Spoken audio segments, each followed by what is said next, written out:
discount with 15% off Pulse Roll products when you use the code BOXINGLIFE15. Make sure to check out the description below if this interests you. Now, let's get right back into the video. Now, before I get onto the details of the specifics of what Joshua works on, it's important to identify his actual training routine. Now, putting together this video, I've looked at multiple publications in terms of Joshua's training routine, including from GQ, Men's Health, and just generally watching multiple training videos of him online and fight documentaries to see what he does. But it's been widely said in the past Joshua was influenced and inspired by Vladimir Klitschko, as he himself used to partake in his training camps when he first came onto the scene. Now remember, it's important to note that Joshua is a full-time fighter, so you won't be able to implement all this within your own routine. You can definitely try and take some of this and put it into your training sessions. But here we go. Joshua will usually get up between 6:30 and 10 AM, wake up and then have a light breakfast and water. At 11:30 AM he might do some cardio, and then by 1:30 strength and conditioning or boxing training, or both, and then by 5:30 he'll be doing sparring and more boxing training. From 8 PM to 10 PM he'll have his post-workout meal, rest, and then obviously sleep for maximum recovery. So as you can tell just from that table, the British heavyweight has an intense schedule where he trains 3 times a day, including cardio, strength and conditioning, plus boxing training. Obviously towards the end of his camp, his sparring and strength and conditioning sessions will drop off to help reduce the chance of injury and even fatigue. Now I'll go into more detail in regards to each of these training sessions he does. Cardio exercises. Interestingly, Joshua has made it clear the importance of cardio in the morning to help with things such as fat loss. He said to the Journal in an interview with them, "I implement a fasted cardio before breakfast to build up my fitness and burn fat." Another aspect he's brought into his training is the fact he doesn't get up between 5 AM and 6 PM to go out running straight away, which many boxers implement. Instead, he's taken inspirations from the likes of Manny Pacquiao and Floyd Mayweather, who would wait till they were well rested before going out on their morning run. The gold medalist has said, "Some fighters get up at 5 AM, which is all good, but sometimes don't leave the gym until late at night, so I need to rest. I'm training hard, so I need to rest to attack the day properly." I've also noticed in my research that Joshua's camps also implement explosive sprint training, which is obviously very important when it comes to the explosiveness of his punching. And he will also often be seen skipping, swimming, and using the exercise bike to help his cardio too, so he's not always constantly running and putting stress on his joints such as his knees. Strength and conditioning. Now this is an area where I feel Joshua gets a really hard time for, which I wouldn't necessarily say he should. This is a statement that gets thrown a lot about the Olympic gold medalist, that he's just a bodybuilder who boxes. And if I'm being honest, I completely disagree with this. Strength and conditioning is a huge part of heavyweight boxing, where you need to be physically strong and sometimes big as possible. We did see this in his first fight against Andy Ruiz, that potentially he overemphasized that area of his training. But once again, people forget he was meant to be fighting Jermell Miller in that fight, and probably wanted to withstand Miller's size. However, despite that first loss, he did make up for it in the second fight by bringing a more balanced approach with his training, which I think will do him better in the long run, depending on his opponent. Getting back onto Joshua's strength and conditioning training, he pretty much targets all the areas of his body. The heavyweight champ will, however, do specific movements, which is what I would recommend to all fighters doing strength and conditioning exercises. This in turn will help him generate much of his explosive punch power. Breaking this down, in terms of his lower body, this is where a lot of your power is actually generated. But instead of doing exercises to build up muscle size, Joshua is doing exercise to help with power, so that by the time he enters the ring, he can be better to transfer his overall power in his punches.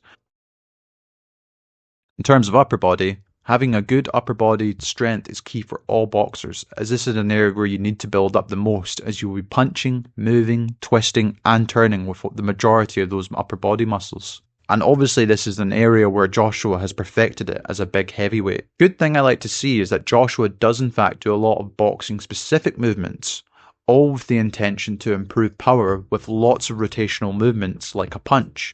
This includes things like medicine ball wall throws, landmine press, plyometric push-ups, cable machine and resistant band rotations, and dumbbell press. For his core training, Joshua definitely lives up to this title with the Adonis-like core. But how does Joshua actually get these abs? Well, overall, it is a combination, I believe, of all his training, but all the additional core exercises, which actually helps to chisel them. Having a strong core is key for the Brit to generate that knockout power, with a lot of the exercises I've seen him do, which include those rotational movements. Neck strength training. For heavyweight boxing, neck strength training is absolutely vital, and that is something even Joshua has identified. Having been inspired by the likes of Mike Tyson, Joshua has adapted his training and uses these neck exercises. He said, "To me, Mike Tyson was the founder of neck strength training in boxing.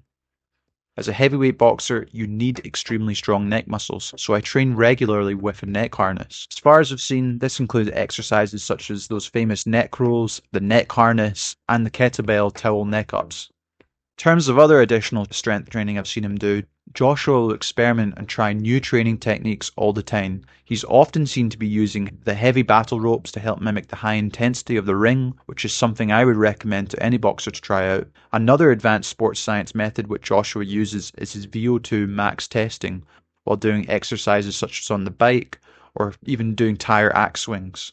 Basically makes you have to work harder as it limits the oxygen going into your body, which your muscles need to perform. Boxing training.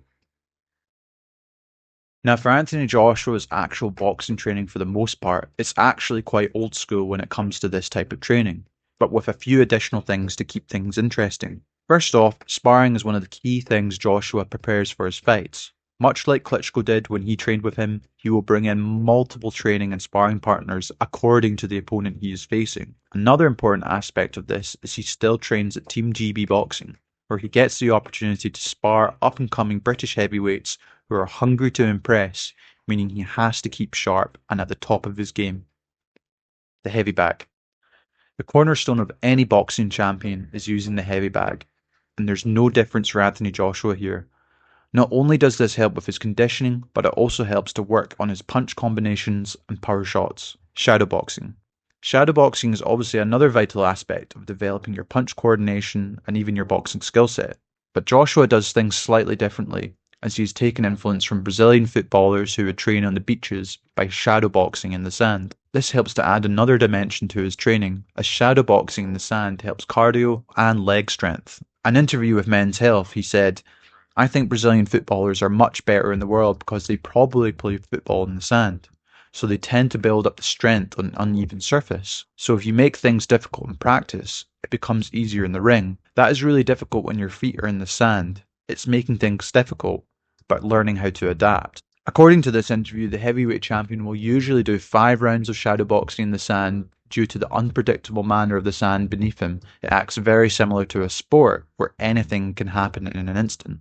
Finally, to develop his skill set, he will often be seen on the pad with his lead trainer Rob McCracken, but also with the Spanish trainer Fernandez, who will do more complex pad and boxing drills along with boxing sticks or noodle bars. This helps to develop Joshua's punch combinations, defensive movements, footwork, power punches, which are obviously also key in boxing. Nutrition. Now, if you haven't guessed already, the Olympic gold medalist does a lot of training. For him to perform at the highest level day in, day out, the nutritional intake and his recovery are absolutely key here. There are many different reports on what Joshua actually takes as part of his nutrition, from eating a whole chicken at Nando's to trying out vegan diets and foods. No doubt I expect him and his team have probably experimented throughout his whole career with a whole range of different nutritional plans to get the best results. From looking at interviews online, this is what I found a typical day might look like for Joshua. Recovery. Now, in terms of his recovery, there are multiple things Joshua will do to help this. But one of the main methods is simply sleeping and relaxing, not doing too much of anything in the evening. As the heavyweight trains 6 days a week at some points, he even tries to take a full day off sleep. Other ways he's helped himself with his recovery is getting massages, ice baths, and even acupuncture to help accelerate the recovery process so he can come back refreshed the next day for another tough day of training. He'll even use Pulse Rules massage guns, as I mentioned at the beginning of this video.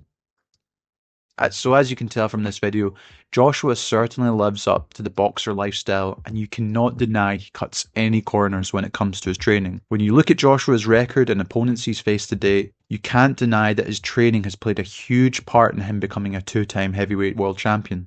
The fact he trains so much shows and proves how serious and how dedicated he is to the sport of boxing, which I have nothing but respect for him. If you're looking to improve your strength and conditioning, I do recommend you try out some of the exercises and methods I've mentioned in this video. And finally, as much as this training is all amazing, it's important for me to note that he's not just a bodybuilder, and I highly recommend you check out my video where I analyse Anthony Joshua's boxing style, where I actually break down his boxing ability. Final note is that I do let the Brit experiments with other areas of training, but he still follows those old school boxing methods. Hope you enjoyed this boxing training analysis video, guys. Let me know if there's another boxer you'd like me to cover, or I guess you can check out my website and read about the likes of Lomachenko, Inoue and Canelo's training there. As always guys, thanks so much for watching. If you're new here, please subscribe to the channel, and any likes would be much appreciated, really helps it out. As always guys, thanks so much for watching, really appreciate this.